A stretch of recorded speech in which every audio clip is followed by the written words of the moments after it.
बिस्मिल्लाहिर्रहमानिर्रहीम, अस्सलाम वालेकुम, वेलकम टू माय किचन। आज मैं आपसे दाल कचौरी की रेसिपी शेयर कर रही हूँ जो बिल्कुल बाज़ार के जैसे बन के तैयार होती है। बहुत ही ज़बरदस्त बनती है ये। तो मैं आपको नज़दीक से भी दिखाती हूँ कि देखिए कितनी फुली फुली सी ये बनी है। बाज़ार से ज़्यादा साफ़ सुथरी और परफेक्ट इसको आप घर में बआसानी बना सकते हैं। अंदर से भी मैं इसको तोड़ के दिखाती हूँ आपको। ये देखिए दाल अच्छे से चारों तरफ से फैली हुई है। बहुत ही मज़ेदार बनती है। आप इसको आलू की तरकारी के साथ सर्व करें। आलू की सब्ज़ी की रेसिपी मैं पहले अपलोड कर चुकी हूँ, लेकिन अगर आपने वो नहीं देखी तो ऊपर आई बटन में लिंक शेयर कर रही हूँ, वहाँ जाकर आप इसको वॉच कर सकते हैं। तो चलिए इस मज़ेदार सी रेसिपी को बनाना स्टार्ट करते हैं। लेकिन उससे पहले अगर आप मेरे चैनल पर नए हैं तो काइंडली इसको सब्सक्राइब कर दें और साथ ही बेल आइकन को भी प्रेस कर दें ताकि मेरी हर नई आने वाली वीडियो की नोटिफिकेशन सबसे पहले आप तक पहुँचे। तो आइए कचौरी के लिए सबसे पहले हम इसकी डो तैयार कर लेते हैं। तो यहाँ पर मैंने 2 कप मैदा लिया है। इसके अंदर अब मैं 2 खाने के चम्मच ऑयल शामिल करूँगी। तो ऑयल मैंने इसमें डाल दिया। नमक जाएगा इसमें हस्बे जायका। अब इन तीनों चीज़ों को मैं अच्छे से मिक्स कर लूँगी।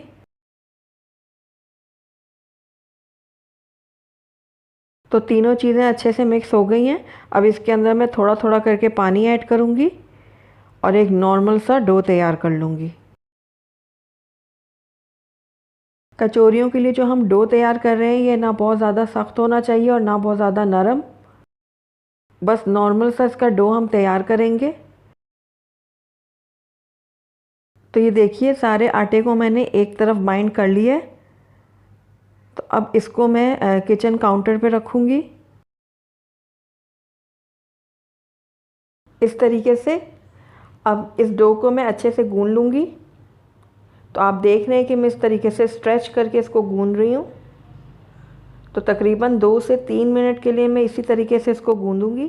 तो ये देखिए 2 से 3 मिनट हो गए मुझे इसको लगातार इसी तरह गूंदते हुए। तो ये अब डो जो है हमारी बिल्कुल परफेक्ट रेडी हो गई है। तो इसको एक मैं बाउल में रख दूँगी।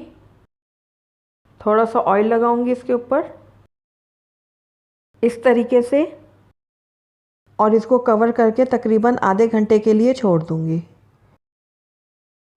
तो जब तक हम इसकी फिलिंग की तरफ नज़र मार लेते हैं। तो यहाँ पर मैंने हाफ़ कप मूंग की दाल ली थी और उसको 1.5 से 2 घंटे के लिए भिगो के रख दिया था। उसके बाद मैंने इसको थोड़ा सा नमक डाल के और अच्छे से बॉईल कर लिया था और उसी पानी में ये बहुत अच्छे से गल गई थी। उसके बाद मैंने इसको चम्मच की मदद से अच्छे से मैश कर लिया था। तो ये देखिए ये बिल्कुल दाल हमारी परफेक्ट गल चुकी है। इसके अंदर अब मैं हाफ़ टी स्पून कुटी हुई लाल मिर्च डालूंगी और हाफ़ टी स्पून भुना हुआ कुटा हुआ सफ़ेद ज़ीरा ऐड करूंगी। अब इन तीनों चीज़ों को मैं अच्छे से मिक्स कर लूँगी। ये देखिए तीनों चीज़ें अच्छे से मिक्स हो गई हैं। फिलिंग हमारी बिल्कुल रेडी है। आइए अब हम नेक्स्ट स्टेप कर लेते हैं।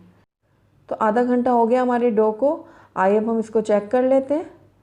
तो ये देखिए डो हमारी अब बिल्कुल रेडी है। अब इसको किचन काउंटर पर रख के मैं थोड़ा सा और गूंद लूँगी। तो ये देखिए थोड़ा सा मैंने इसको गूंद लिया। अब इसको मैं हाफ़ कर दूँगी। हाफ़ करने के बाद मैं एक हिस्से को लेकर और इसको इस तरह से रख के रोल कर लूँगी। ये देखिए इस तरीके से मैं पतला सा रोल बना लूँगी इसका। तो ये देखिए लंबा सा मैंने इसको स्ट्रेच कर लिया है। अब इसके मैं छोटे छोटे से पेड़े निकाल लूँगी।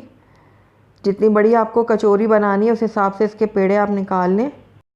बस रफली से मैं इसके पेड़े बना रही हूँ। तो आइए अब हम इसकी कचौरी बना लेते हैं। तो ये देखिए एक पेड़ा मैंने उठाया, इसको इस तरीके से फैला दिया है। उसके बाद मैंने जो फिलिंग तैयार की थी उसकी छोटी सी गोली बना रही है और इसको दरमियान में रख के इसको इस तरीके से प्रेस कर दूंगी और अच्छे से सील कर दूंगी। उसके बाद मैंने इसको इस तरीके से घुमा लिया है। तो हल्का सा मैं ऑयल ले लूँगी हाथ में और इसके ऊपर इस तरीके से लगा के हल्का सा इसको यूँ प्रेस कर दूँगी। ये देखिए इस तरीके से। तो एक और भी मैं आपको बनाना सिखाती हूँ। तो ये मैंने एक पेड़ा लिया, इसको इस तरीके से फैला लिया। उसके बाद फिलिंग की मैंने एक छोटी सी गोली बनाई और इसको दरमियान में रख दिया इस तरीके से। उसके बाद दोनों किनारों को पकड़ के मैंने इस तरीके से प्रेस किया, अच्छे से सील कर लिया मैंने। उसके बाद दोनों किनारों से पकड़ के मैं इस तरीके से इसको घुमा लूँगी।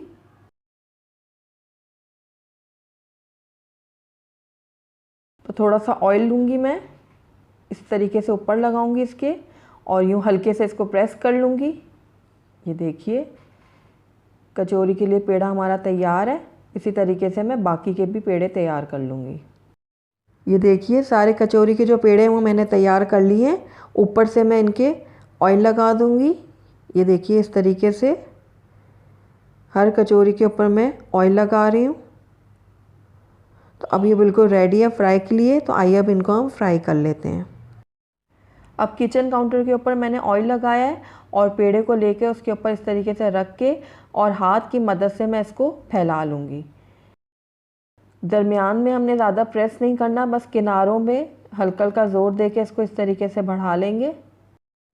ये देखिए इस तरीके से कचौरी हम हमारी फ्राई के लिए बिल्कुल रेडी है। आइए अब हम इनको फ्राई कर लेते हैं। तो ये तेल मैंने गरम करने के लिए रख दिया था। तेल को अच्छा गरम होना चाहिए, तभी जो हमारी कचौरी है वो अच्छी सी फूली फूली सी बनेगी। तो ये देखिए मैं ऊपर से इस तरीके से प्रेस कर रही हूँ, पलट दूँगी इसको मैं। उसके बाद दोबारा से हल्का हल्का से इसको प्रेस करूँगी और ऊपर ऑयल डालूँगी। तो ये देखिए कितने अच्छे से हमारी कचौरी फूल रही है। तो दोबारा से इसको पलटूँगी मैं। ये देखिए ज़बरदस्त सा हमारा कलर आया है कचौरी में। तो दूसरी तरफ से भी मैं इसको गोल्डन कर लूँगी। तो कचौरी हमारी बिल्कुल रेडी है। इसको निकाल लेते हैं बाहर। ये देखिए ज़बरदस्त सी हमारी कचौरी बनके तैयार हुई है। इसी तरीके से मैं बाकी की भी फ्राई कर लूँगी और उसके बाद आपको डिश आउट करके दिखाती हूँ। अल्हम्दुलिल्लाह हमारी बहुत ही मज़ेदार, बहुत ही टेस्टी, बाज़ार से भी ज़बरदस्त और परफेक्ट कचौरी बनके तैयार है। आप इसको गर्मा गर्म आलू की सब्ज़ी के साथ सर्व करें, बहुत ही मज़े की लगती है। आप इसको सुबह नाश्ते में सर्व करें या फिर रमज़ान में इफ्तार में बनाएं, बहुत ही पसंद आएगी सबको। तो ज़रूर ट्राई कीजिएगा इसको।